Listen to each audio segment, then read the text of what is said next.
Hey, good kind of people, what is going on? You are checking out a new RCWR show for August 3rd, 2021.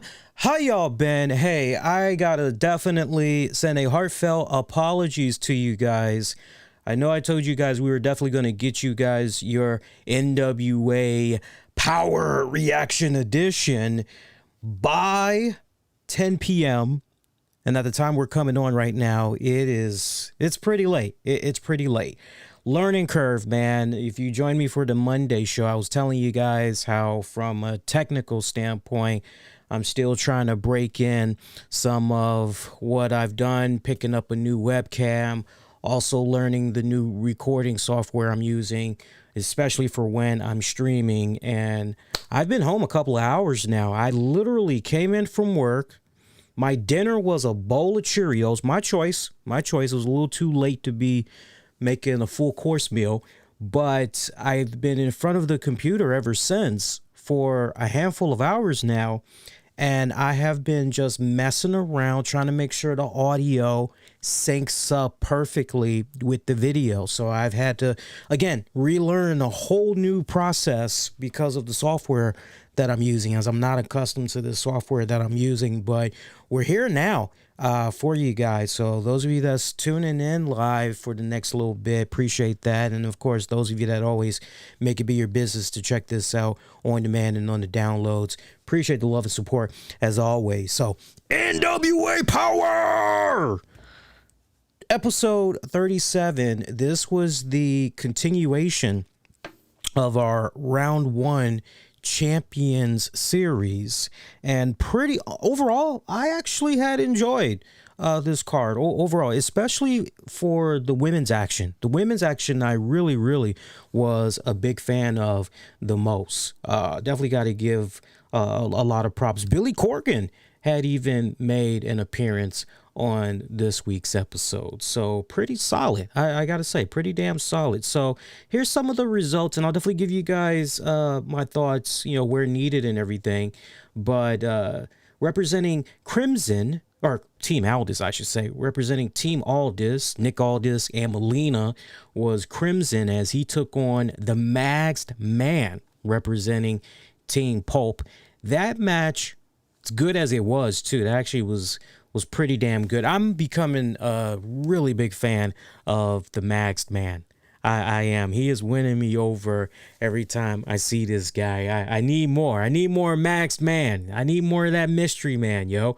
But I love how he was holding his own against Crimson. If I had one little bone to pick on to a certain degree, and it's not even really a bone, it's just really one of those things I kind of noticed when I was looking at Crimson.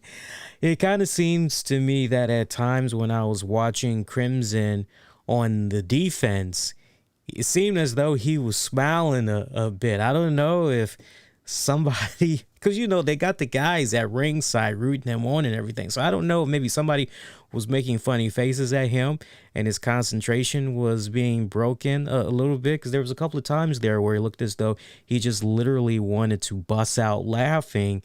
So it was kind of hard for me at times to really get into this match, because I'm looking at Crimson's face and I'm going, okay, is he laughing? Is he, what's going on here? He had a couple of spots there where it seemed as though Crimson wasn't, you know, selling not that much, just a little bit, not too much, but it was enough for me to notice. But overall, it was still a pretty good match between those two guys. I mean, two big bulls when you really think about it, because I mean, just height wise, and then factor in the width, the weight.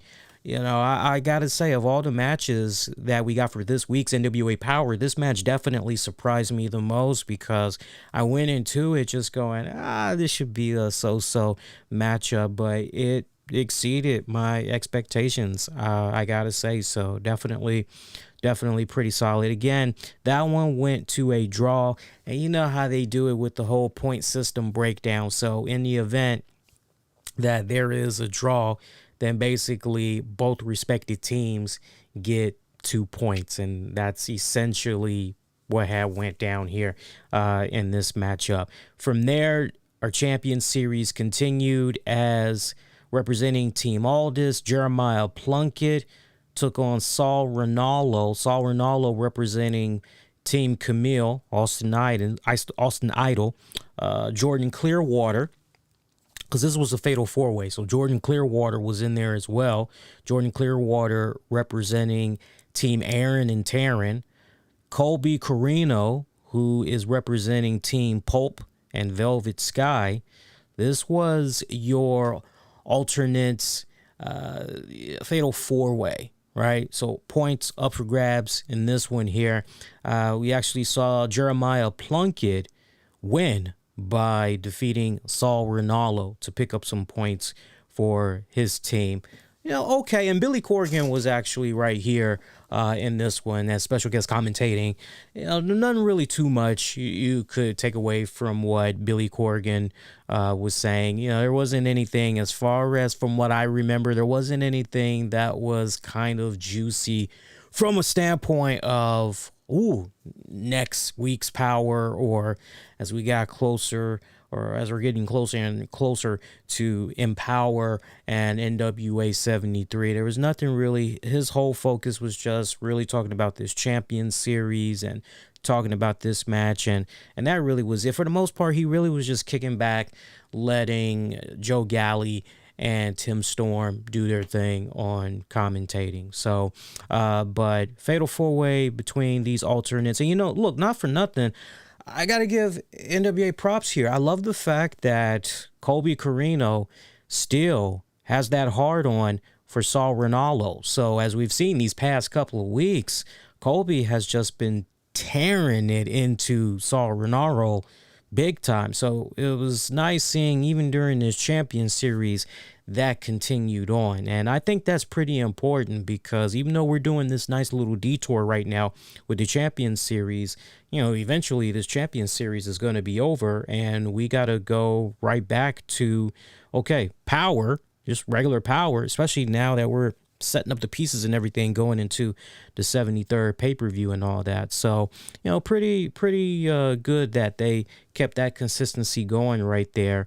And I liked how Colby Carino, at one point, he called himself joining forces with, my boy, give me a second, I'm blanking on his name, Jeremiah Plunkett. They were tag teaming for a little bit, until Colby tried to go for a pinfall, and Plunkett wasn't having any of that. And then closing moments, when you get right down to the final couple of seconds of this fatal four-way, Colby was just tearing it big time into Saul Ronaldo, doing flips and all on his ass. By the way, he had a pretty ass forward cannonball splash that he did. And what was really cool about it, how RVD normally does his rolling thunder, the whole setup to that, he's basically coming off the ropes and he pretty much is doing that rolling thunder. Well, Colby didn't do all of that. Colby didn't even bounce off of the ropes and do his modified version of a rolling thunder. He pretty much just stood right there, and Saul Ronaldo is pretty much behind him, laid out on his back, and Colby just right there in place, just pretty much leaped in the air and kind of like forward himself into doing a cannonball and splashed right there on Saul. It was awesome. It was a really pretty ass spot, I gotta say. Definitely a really pretty ass spot. But he was laying in thick on Saul. Jeremiah pretty much just ambushed Colby from behind, took him out real quick, and then picked up the scraps to pick up the W there on Saul Ronaldo. So, but those were your alternates that was fighting in that one for the points. From there, representing the team Aaron Taryn, Tyrus taking on Kratos representing Team Camille, Austin Idol. And speaking of Austin Idol, we actually had Austin Idol there at commentating. He was a bit conflicted here. He was talking a nice good game too, because he was telling Joe Galley and them, hey, Tyrus, that's my boy, that's my client, that's my Power right there, that's my man. But yeah, I'm out here rooting for Kratos. So you got Austin Idol in this really really bad position here. And even Tyrus looked at him kind of like, dude, what's up? He's like, hey, baby, nothing personal. You know you're my guy, but Kratos, man, Kratos, I'm right here. I'm representing for Kratos, man. Come on, that's my boy, Kratos. He's like, you my boy, but nah, man, Kratos. It's all about Kratos right now. Nothing personal. Aaron Stevens was at ringside as well for this one. This was kind of odd, too, because I don't know if it was odd because of a couple of things. Maybe it's the combination, but we had the referee. The referee I thought was pretty cool. I've never seen this referee before, and the referee had tried to come over to Tyrus, and Tyrus was saying, hey, yo, you need to check out my man Kratos. You need to make sure he ain't holding no weapon. Look at him. He looks like he's a thug.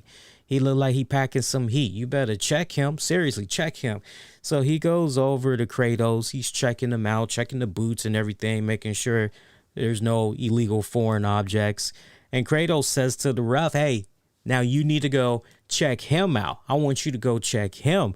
And then you got Tyrus saying, hey, social distancing. Come on now. Hey, give me my space. You're like, nah. Come on now. Seriously.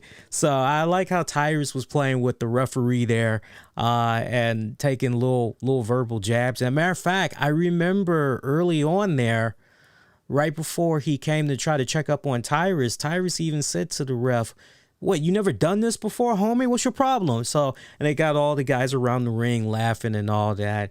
And just the way that referee pretty much just came away from Kratos and then got done checking on Tyrus and then saying, let's wrestle. You know, it was kind of one of those. It's like, what? It's like, way to try to assert yourself in this, my man. It's like, just chill in the foreground there. But no, he was pretty cool. Kratos and Tyrus, pretty damn good matchup. Two big bulls right here for sure. Two big bulls in a stampede, just going at it. Got to give Tyrus a lot of props too, man. Tyrus has really done a good job, I felt, within recent years and doing his best to try to slim down and everything, because I remember him being much bigger in the previous years. So he is making his strides, I gotta say. He's really come a long way. Definitely got to give it up to him. Aaron Stevens actually got ejected from this match. I actually rewinded it to try and see what exactly was going on here, and I could not tell you for the love of me. It didn't appear as though Aaron Stevens did anything illegal whatsoever. I guess the referee just decided, you know what, there's too much friction that's going on, because Kratos and Stevens, they were just going back and forth, trading verbal jabs at one another, mean mugging each other and everything. And the referee just had about enough after a handful of minutes and just said, okay, you, Aaron Stevens, you're out of here. You got to go hit the back. So he was ejected. So it was very interesting, because so far since we've had these couple of weeks of this series, we've never seen a coach / legend get ejected before. So that was a first. Hopefully it's the last. Hopefully it's the last time we see something like that. But I'm trying to figure out how this match had Tyrus defeating Kratos. Good match. Damn good matchup. Jax Dane representing Team Pulp Velvet Sky defeated Slice Boogie, who was representing Team Aldis, Nick Aldis and Melina. That one was pretty good as well. I gotta say, that one was actually pretty damn good as well. No complaints about that one whatsoever. Although, it's kind of weird that we ended up seeing Jax Dane and Slice Boogie. I wish it could have been, under a different circumstance, because when you think about some of the NWA programming we've been getting these past couple of weeks, remember Crimson has some serious beef there with Slice Boogie.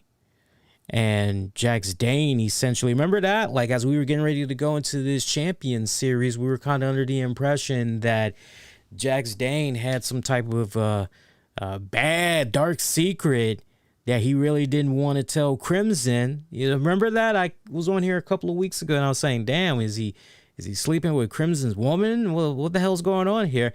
And he basically reveals he's been chatting it up with Slice Boogie the whole time. I just thought it was kind of, for me at least, it might not have been for you guys, but I just thought it was kind of weird to see Jax Dane and Slice Boogie lock it up. I kind of wish it actually would have been Slice Boogie and Crimson going at it, but you know, it is what it is, you know. There was also a women's matchup, which was absolutely one of my favorites of this entire episode. It was actually, as far as high marks go, that actually for me was pretty solid. And I think honestly for me, it was really solid from the standpoint of Lady Frost. Lady Frost taking on Kenzie Page. I'm sorry, Mackenzie Page. That was pretty damn good. You know, I got to be honest though, the psychology of this match and the way that it was laid out, you know, it's kind of one of those. Let's be real. If you're a big fan of Lady Frost, then you loved everything that you saw of her on this episode going up against Mackenzie Page. Because, I mean, as far as being on the offense goes, Homegirl was just tearing it up. Homegirl was just whooping that ass left and right. And I said Mackenzie. I don't know why I said Mackenzie. Kenzie Page is what I was thinking. Where the hell did I get Mackenzie from? Forgive me for that. But yeah, Kenzie Page. Yeah, Lady Frost just offensively was just beating that ass. Kenzie Page hardly had any type of offense whatsoever. And, I mean, essentially Lady Frost was just tearing the floor with Kenzie Page. I mean, don't get me wrong. There definitely were some pretty good bright spots for Kenzie Page when she had opportunities to get on the offense. I mean, she looked pretty good. It was that nice underdog kind of story, if you will, from Kenzie's side, but this was all about Lady Frost and just her time to shine in this one, and she was looking pretty damn good, man, especially the outfit too. I definitely got to give her props for the outfit. She looked pretty damn cool in the outfit. She was rocking it this week. Closing moments of this one, Kenzie Page hits one of her signature moves, and you're going, matter of fact, it was a nice pretty ass spinning kick to the temple of Kenzie Page's head. And you're going, oh yeah, this is pretty much over. And they homed in on Brodus Clay, who's looking at everything that's going on, and he just pretty much turns his back and he's saying, it's over. It's done. Stick a fork in it, man. It's done. But Lady Frost decides, I want a little bit more. I want to add a little bit more insult to injury. So she actually goes to the top of the turnbuckle looking for a high-risk maneuver. Now, she did connect as Kenzie Page barely, she tried to put herself in a position where she could try and block it, but she just didn't have enough strength. And yeah, I mean, it makes a lot of sense considering she got a damn kick to the head, right? So as Lady Frost goes in for the cover, referee is counting. It's only a near fall. This makes Lady Frost pretty pissed off, so she's mouthing off big time at the referee, and Kenzie comes from behind, does a roll-up, 3 count. So, yeah, stole that victory. So, Kenzie Page able to give her team the necessary points that they needed. So, here's where your standings are right now. Team Pulp Velvet, 14 points. So they advance to the next round.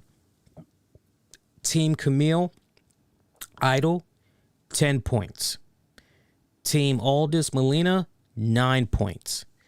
Team Stevens Terrell, 10 points.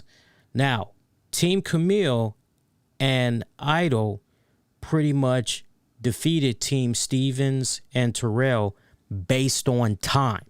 Again, based on time. Meanwhile, Team Pulp and Velvet defeated Team Aldous and Melina. So Team Camille and Idol will face off against Team Pulp and Velvet next week. Correction. Team Camille and Idol will face off next week against Team Pulp and Velvet in the finals, which is going to be for next week. So you guys following me? So one more time, because I know that kind of sounds a little bit weird.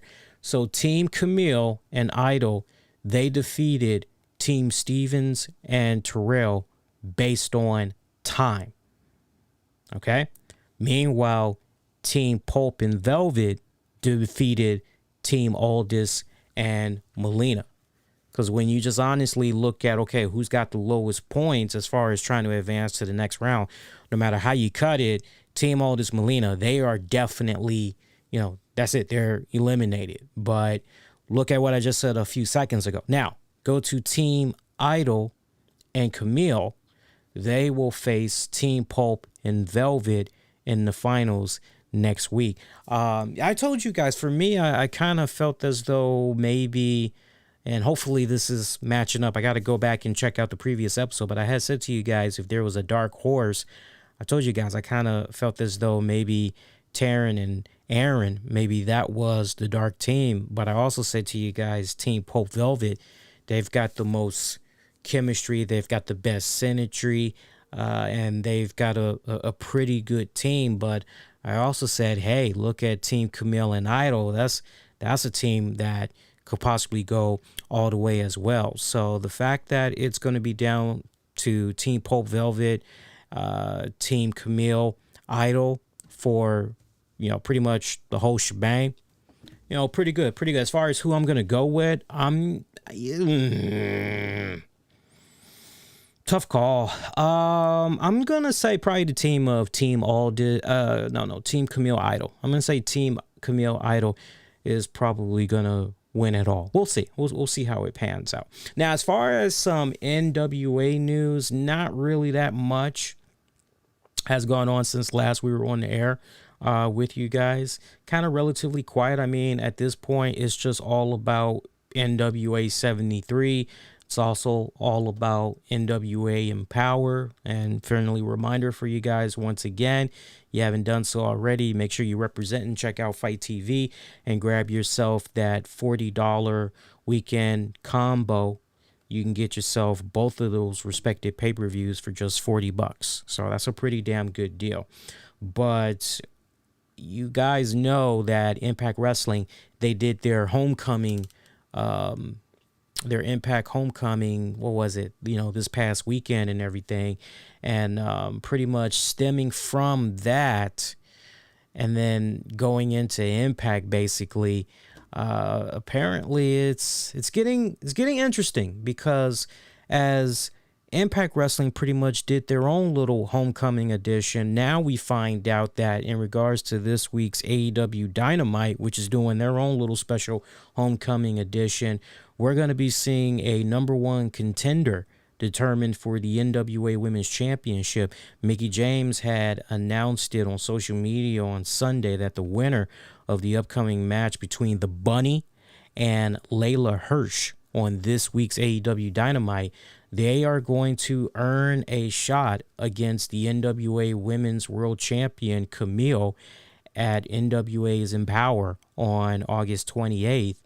And I got to tell you guys, I'm a little bit dumbfounded by that, because I was always under the impression, and I remember talking about it on the previous shows of our NWA reaction shows, that the way that they had the NWA Powerrr show set up, yeah, you're going to see all of these great women that were going to be wrestling and everything, but we kept hearing about how there's going to be this tournament, and whoever wins that tournament, they pretty much are going to have to defend their tournament championship. They're pretty much going to have to defend it yearly.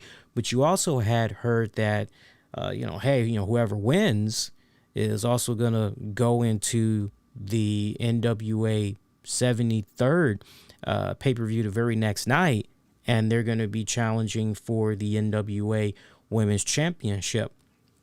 So to now hear, I mean, you can still kind of, say, well, no, maybe it's still, gonna play out. We're just talking about specifically who's going to be facing Camille at the Empower pay-per-view.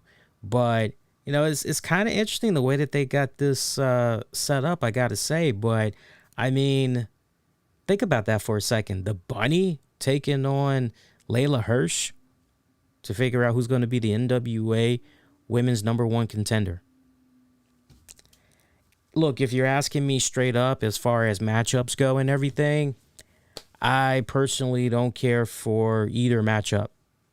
Either matchup. It's nothing personal against those girls. Nothing personal at all.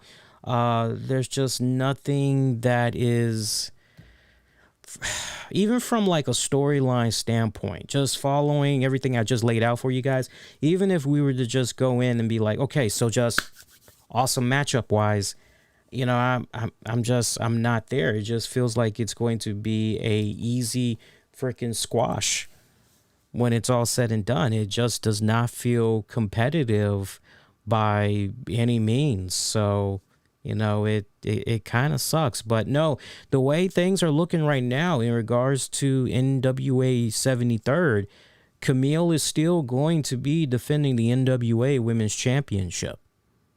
You know, the way the card is right now, you know, we don't know what all matches is going to be happening at NWA 73, but as it stands here tonight, when you go and check up on the card, Camille is still slated to defend the title at NWA 73. So she's going to be doing double duty this weekend. So I think the real question is, who is going to be that opponent that's going to win the tournament from the night before at Empower and then go on to face Camille for the championship at NWA 73. You know, so other than that, that's pretty much it. Been relatively quiet otherwise as far as NWA news and all that. So, hey, quick programming note, gonna be back with you guys on Wednesday, August 4th after AEW Dynamite goes off the air. Make sure you check out that edition. We're going to talk all things AEW. We're also going to talk about some NXT. We'll talk some Impact. We'll talk some Ring of Honor. We're going to be going a little bit all over the place on that edition. So definitely make sure you represent. Tune in. Hey, you made it up to this point. Mad love. Appreciate you guys that took time out. Check out this episode. You haven't done so already, please make sure you hit that like. Feel free to subscribe too, and make sure you don't miss out on all future content that comes your way on a weekly basis.